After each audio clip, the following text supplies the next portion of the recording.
India ने West Indies को हरा के T20 वर्ल्ड कप 2026 के सेमीफाइनल में जगह बना ली है। सेमीफाइनल में इंडिया का मुकाबला होगा इंग्लैंड के अगेंस्ट वानखेड़े मुंबई में। यह मैच आसान नहीं था जीतना। अगर आपको यह लगता है कि इंडिया घर में बहुत क्रिकेट खेलती है, ये घर के शेर हैं, नहीं भाई साहब, ये घर के शेर वाली बात नहीं है। कोई दुनिया की दूसरी टीम होती, शायद ये इतनी आसानी से चेज नहीं होना था या होना ही नहीं था। ये bye the way T20 world cup की हिस्ट्री में इंडिया का हाईएस्ट चेज है। इससे पहले इंडिया ने साउथ अफ्रीका के अगेंस्ट 173 चेज किया था 2014 में, 2014 में, और आज 196 चेज करना बिल्कुल भी आसान नहीं था। इस मैच को हम ब्रेक डाउन करेंगे। सूर्या कुमार यादव बस शुक्र अदा करें कि यह गेम इंडिया जीत गई है, वरना जितनी बुरी कप्तानी सूर्या कुमार यादव ने की है, जसप्रीत बुमराह को 2 विकेटें लेने के बाद हटा लेना, अर्शदीप को 24 पढ़ने के बाद फिर अगला ओवर दे देना, मैं सारी गलतियां भी हाईलाइट करूंगा और जो पॉजिटिव चीजें आज हुई हैं वो भी हाईलाइट करूंगा। लेकिन उन सारी चीजों से पहले संजू सैमसन के ऊपर अलहदा से बात करना इस टाइम बहुत इंपॉर्टेंट है। मैं पिछले 5-6 साल से रेगुलरली ये सुनता हूं कि सूर्या कुमार यादव कप्तान हो, या उनसे पहले पांड्या कप्तान हो, उनसे पहले कोहली कप्तान हो, रोहित कप्तान हो, धोनी कप्तान हो, मतलब हर दौर में ना मैंने एक बात सुनी है कि संजू सैमसन के साथ ना ज्यादती हो रही है। अच्छा, अब कोचेस भी चेंज हो रहे हैं, लेकिन संजू सैमसन के साथ ज्यादती हो रही है। उनको टीम में उस तरह से चांस नहीं मिल रहा। खैर, जब मिलता था तो शायद वो थोड़े अनलकी भी रहते थे। एक टैग संजू सैमसन के ऊपर लगा दिया गया था कि ये डोमेस्टिक का प्लेयर है, ये इंटरनेशनल सतह पे बिलोंग नहीं करता, इंटरनेशनल इसके लेवल की गेम नहीं है। लेकिन उस तरह से संजू चिप इन भी नहीं कर पा रहे थे। और इस टूर्नामेंट में by the way he was not there priority as well. Sanju Samson India की प्रायोरिटी भी नहीं था और उनकी पहली प्लेइंग 11 में भी नहीं था। वो तो रिंकू सिंह टीम से बाहर हो गए अपने फादर की डेथ की वजह से। टीम का कॉम्बिनेशन थोड़ा सा हिल गया। लेकिन यहां पे आप क्रेडिट दें गौतम गंभीर को, क्योंकि यहां पे डी हुआ है क्रेडिट कि उन्होंने ईशान किशन का नंबर छेड़ा। अब ईशान किशन ठीक है, ऊपर से कुछ ना कहे, लेकिन एक सेट ओपनर था, शुभमन गिल की जगह आया और उसने आते साथ ही आपको बताया कि ये डिसीजन ठीक है कि आप मुझे एज एन ओपनर लेके आए हैं। उसकी जगह हिला के संजू सैमसन को मौका देना, आई थिंक ये बहुत बड़ा रिस्क था। और मैंने पहले भी संजू सैमसन के बारे में बात करते हुए यही कहा है कि संजू सैमसन का रोल ना अब इंडियन टीम में रोहित शर्मा की तरह है। 2023 का वर्ल्ड कप ले लें, 2024 का T20 वर्ल्ड कप ले लें, रोहित शर्मा क्या करते थे, ऊपर से जाके चार्ज करते थे। अगर लग गई तो लग गई, अदरवाइज नीचे से आके बाकी भी संभाल लेंगे, क्योंकि बैटिंग लाइनअप तो बहुत लंबी है। लेकिन अगर संजू सैमसन जिस तरह बॉल 1 से हल्का सा रूम बनाते हैं, बॉलर को डिस्टर्ब करते हैं, अगर उनकी बारी लग जाए तो वो इतना फैंसी स्टार्ट, इतना ड्रीम स्टार्ट ऊपर से प्रोवाइड कर देते हैं कि नीचे थोड़ा आके कोई टाइम भी ले सकता है। वो रोहित क्या करता था अपने दिनों में, रोहित ऊपर से चार्ज करता था और नीचे आने वाले अगर थोड़ा सा टाइम भी लेते थे ना तो आपका रन रेट ठीक रहता था, क्योंकि ऊपर इतना डैमेज हो चुका होता था। अब 97, आज संजू सैमसन 100 नहीं कर सके, लेकिन उनका ये 97 किसी भी 100 से ज्यादा इंपॉर्टेंट है। क्यों? क्योंकि जब इंडिया का 29 पे एक आउट हुआ, अभिषेक शर्मा, ईशान किशन ऑब्वियसली आउट हो गए, जैसन होल्डर ने उनको पहले ओवर में आउट किया, हिटमायर ने कैच पकड़ा। एक टाइम के लिए ऐसा लगा था, थोड़े टाइम के लिए, कि शायद वेस्ट इंडीज गेम में आएगी, क्योंकि नॉकआउट गेम थी। अब अगर कोई इंडिया में ये कहे नहीं नहीं इंडिया ने तो चेज कर जाना था, वो बेवकूफों वाली बातें हैं। आपको चांस देना पड़ता है अपोजिशन को। It was a knockout game, quarter final. जो जीतता उसने सेमीफाइनल में जाना था, जो हारता उसने घर जाना था। और इंडिया ने फील्डिंग जितनी गंदी की, अभिषेक ने 2 कैच छोड़े, तो बहुत ज्यादा चीजों का बर्डन लेके इंडिया की पहली इनिंग्स खत्म हुई थी। प्रेशर था, और उस प्रेशर को जितनी खूबसूरती से संजू सैमसन ने अपने ऊपर लिया, और सबसे खूबसूरत बात, रिलीज शॉट आज के दौर में अगर किसी बैटर के पास है, वो अच्छी क्रिकेट ही खेलेगा। हम दुनिया में अक्सर बल्लेबाजों को देखते हैं, जब उनके ऊपर प्रेशर आता है वो फंस जाते हैं, क्योंकि उनके पास रिलीज शॉट नहीं होता। संजू सैमसन ने अगर 2-3 बॉलें डॉट खेलनी है, आपको पता होता है एक बाउंड्री आ जाएगी, इसको कहते हैं रिलीज शॉट खेलना, वो उनके पास है। अच्छा, संजू सैमसन के साथ एक बड़ी इंपॉर्टेंट बारी यहां पे तिलक वर्मा ने भी खेली है। हालांकि तिलक का कैमियो बड़ा छोटा है, 15 बॉलों पे 27, लेकिन जिस टाइम वो बैटिंग करने आए हैं उस टाइम जरूरत थी। उससे पहले सूर्या कुमार यादव की ऑब्वियसली बड़ी विकेट गिरी है, और बड़ा शानदार रदरफोर्ड ने कैच पकड़ा। वेस्टइंडीज आया था गेम में वापस, लेकिन उस लिहाज से तिलक वर्मा की बारी की आप तारीफ करें।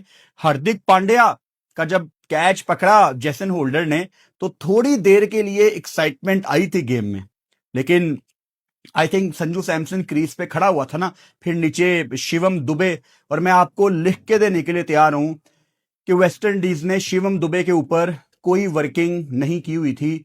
शिवम दुबे को अगर आप अराउंड द विकेट बॉल कर रहे हैं as a right arm fast bowler, तो आप मौत को दावत दे रहे हैं। ऊपर से आपने फाइन लेग अंदर ली हुई है, मतलब हम सब जानते हैं कि शिवम दुबे का बड़ा अजीब फुटवर्क है, लेकिन उस अजीब फुटवर्क के बावजूद वो लेग साइड पे इतने लंबे छक्के मारता है कि आप हैरान रह जाते हैं। I am unable to understand कि शिवम दुबे किस तरह ऑपरेट करता है, क्योंकि लेग साइड पे इतने गंदे फुटवर्क के साथ जितने लंबे छक्के वो लगाता है ना भाई, मेरी समझ से बाहर है कि ये कैसे वो मैनेज कर पा रहा है।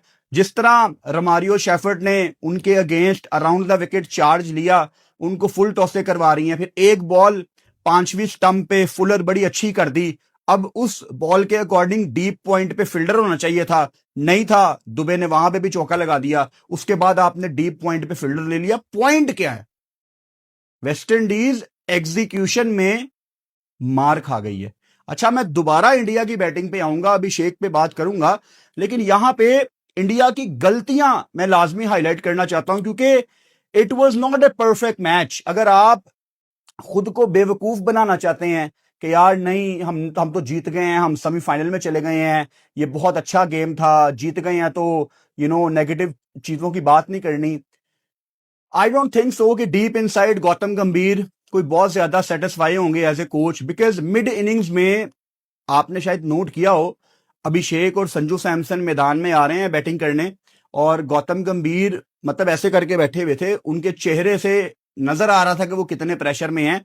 खैर, आई नो कि गौतम गंभीर वैसे भी नहीं हंसते, लेकिन वो बहुत ज्यादा प्रेशर में थे, क्योंकि गलतियां बहुत ज्यादा की थी। सूर्या कुमार यादव की कप्तानी के ऊपर बहुत बड़ा सवालिया निशान है। मैं गलत भी हो सकता हूं, ये मेरा फेयर एनालिसिस है। सूर्या कुमार यादव ने आज बहुत गंदी कप्तानी की है। क्यों? मैं आपको सैंपल साइज बता देता हूं।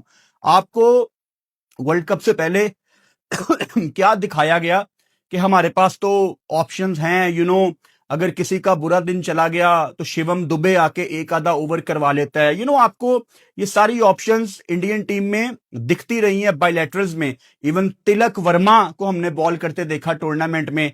अब एक चीज बहुत क्लियर हो गई थी कि अर्शदीप का इतना अच्छा दिन नहीं जा रहा। इवन हार्दिक पांड्या भी ठीक है, उन्होंने चौथा ओवर काफी बेहतर कर दिया, लेकिन उनको भी 3 ओवर्स में कोई 32-33 ही था ना, उनका भी कोई बहुत ज्यादा अच्छा दिन नहीं जा रहा था। ऑप्शंस एक्सप्लोर नहीं की सूर्या कुमार यादव ने। पावर प्ले में आप अक्षर को ले आए, आप पांड्या को आपने नई बॉल के साथ शुरुआत की, आपने बुमराह को एक आधा ओवर शुरू में करा दिया। इंडिया को विकेट नहीं मिल रही थी, इसीलिए वेस्ट इंडीज की पहली विकेट 68 पे गिरी है। तो की क्या है? What is the key? T20 में की क्या है? डॉट बॉल्स नहीं, विकेटें। जब आप विकेटें लेंगे, ऑपोजिशंस गलतियां करेंगी। आप जसप्रीत बुमराह को, आई अंडरस्टैंड नाउ कि इस वर्ल्ड कप में इंडिया बुमराह को डिफरेंट रोल में देख रहा है, उसको कहीं पे तीसरे एंड में लाया जाता है, तीसरे चेंज में लाया जाता है, और कहीं पे मिडल और डेथ में उसका स्पेल फिनिश करना है। लेकिन ये वो स्क्रिप्ट है जो आप बाहर से लेके आ रहे हो। यहां पे मुझे MS धोनी याद आते हैं, जिनके पास plan A B C D सारे दिमाग में सेव होते थे। अगर आपको अर्ली ऑन विकेट नहीं मिली, अब आप भूल जाओगे वेस्ट इंडीज जीता है।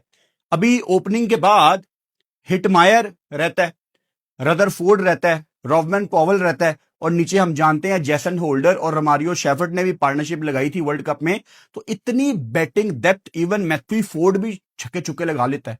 तो आप विकेटें लेने की तरफ नहीं जा रहे थे। वेस्ट इंडीज ने 195 जो किया है ये कम था, क्योंकि उनके कप्तान शे होप ने बड़ी गंदी बैटिंग की है। आज उनकी टीम में एक चेंज था, उन्होंने अकील हुसैन को अंदर डाला था ब्रेंडन किंग की जगह, और रोस्टन चेस टूर्नामेंट में पहली दफा ओपन कर रहे थे, क्योंकि शे होप एज एन ओपनर कप्तान कुछ वैल्यू एड अब कर नहीं पा रहे। शुक्र है वो आउट होकर जल्दी चला गया, क्योंकि वो आउट होके गया तो नीचे आने वालों को थोड़ी बॉलें मिली हैं। वो 33 बॉलों पे 32 करके गया, जिसका मतलब है कि वेस्ट इंडीज क्लियरली थोड़े से रन्स कम थे। अच्छा, अब अगर आप बुमराह को लाए हैं और बुमराह ने आपको 2 बैक टू बैक विकेटें आपको दिलवा दी हैं 12वें ओवर में, उसके बाद आप फिर दोबारा बुमराह को हटा लेते हैं, मतलब मेरी समझ से बाहर है। और आप जेसन होल्डर को फिर अलाउ करते हैं कि तू सेट हो जा। मेरा ख्याल है कोई 76 रन की पार्टनरशिप हो गई ना जेसन होल्डर की, मेरा ख्याल है 76 रन की पार्टनरशिप ही थी पावल के साथ। तो आप वेट करते रहे कि पार्टनरशिप ग्रो करती रहे, ये सेट होते रहे। फिर आप अर्शदीप को एक ओवर में 24 पड़ता है, 16वें ओवर में आपने ऑब्वियसली उसको कोटा पूरा कराना ही कराना था, क्योंकि आपने पहले ऑप्शन नहीं अपनी खोली थी। अब आपने दुबे को आखिरी 3 ओवर्स में थोड़ी लेके आना था। अच्छा, वरुण चक्रवर्ती को भी 14 पड़ गया, वो भी सिचुएशन के लिहाज से महंगा ओवर था। उसके बाद अगर बुमराह को भी अगर 17 या 12 पड़ रहा है ना आखिरी 2 ओवर्स में, तो वो जायज है पढ़ना। अब बुमराह भी इंसान है यार, उसको भी मार पड़ सकती है। आप बुमराह को तब ला रहे हो जब होल्डर सेट है, जब रॉबमैन पॉवल सेट है। तो क्यों वेट कर रहा है सूर्या कुमार यादव कि बुमराह डेथ में ही करेगा? अगर बुमराह ने 2 विकेटें ले ली हैं 1 ओवर में, तो वो अगला ओवर क्यों नहीं करवा सकता? क्या पता वो अगले ओवर में फिर 2-3 आउट कर दे। यू नेवर नो यार, क्या T20 में पंजा नहीं लगता? लगता है ना। लेकिन उसके लिए आपको अलाउ करना पड़ेगा किसी बॉलर को कि वो चार्ज करे। ये बड़ी डिफेंसिव कप्तानी थी, ये बड़ी माठी कप्तानी थी।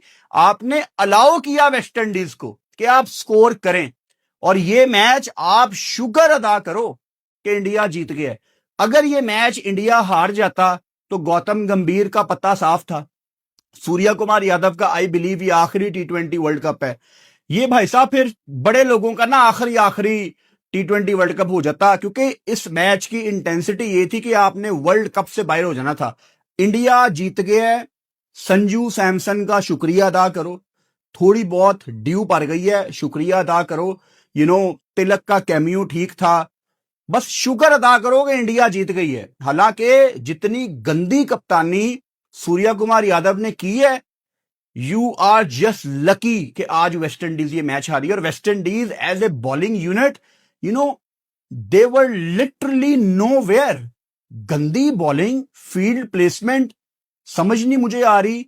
डैरन सैमी बाहर से पूरी कोशिश कर रहा है, क्योंकि वेस्ट इंडीज ने जिस तरह साउथ अफ्रीका का मैच कैजुअल खेला, वो उन्होंने अपने पांव पे तब कुल्हाड़ी मारी है। मैं तब भी लाइव बैठा हुआ था, मैंने कहा यार ये तो बहुत लाइट ले रहे हैं। हिटमायर का एक कैच ड्रॉप हुआ है, वो फिर शहजादा अगली बॉल पे हिट लगाता हुआ आउट हो गया। कोई आसरा ही नहीं कर रहा, कोई रुक ही नहीं रहा क्रीज पे। तो कितनी नजदीकी से वेस्ट इंडीज वर्ल्ड कप से बाहर हो गया।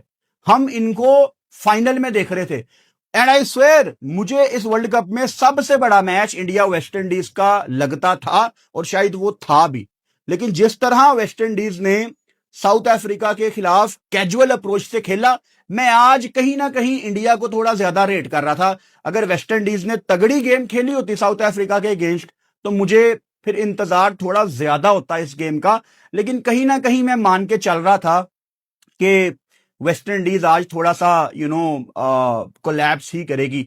अभिषेक शर्मा पे मैं आता हूं। अब सवाल मेरा आपसे यह है कि क्या अभिषेक शर्मा को बड़े मैच में सेमीफाइनल में इंडिया को मौका देना चाहिए? बिकॉज जिम्बाब्वे के अगेंस्ट एक 50 आना, आप मेरे इंडिया जिम्बाब्वे की वीडियो निकाल के देखें, मैंने बड़ा क्लियर कहा था कि ऐसे 50 के बाद ना मैं सेटिस्फाई हूं एंड आई एम श्योर ना अभिषेक शर्मा सेटिस्फाई होगा, क्योंकि अभिषेक शर्मा ने जिस तरह अपने आप को अनाउंस किया था ना इंटरनेशनल क्रिकेट में, वो थी बदमाशी कि जी मैं आया हूं डोमिनेट करने के लिए। और Zimbabwe, with all due respect, Zimbabwe के अगेंस्ट अभिषेक को 50 करके कोई बहुत ज्यादा मजा नहीं आया होना। ये थी बड़ी स्टेज और अकील हुसैन को संजू सैमसन हिटे लगा रहा था। Abhishek Sharma was to desperate, उसने जल्दी कमिट किया और यही चीज आपसे प्रेशर करवाती है। सवाल मैं आपके लिए ये छोड़ के जा रहा हूं कि क्या अभिषेक को ड्रॉप कर सकती है इंडिया सेमीफाइनल में? आप ईशान को ओपन कराएं संजू के साथ और शायद नीचे रिंकू सिंह को आप एडजस्ट कर सकते हैं। Let me know in the comment box. कल T20 वर्ल्ड कप का कोई मैच नहीं है, इनफैक्ट परसों भी कोई मैच नहीं है, लेकिन इसका मतलब ये नहीं है कि हमारी वीडियोस नहीं आएंगी। तो कल पाकिस्तान टाइम के मुताबिक 7 बजे एक नई वीडियो में आपसे मुलाकात होगी। Good night.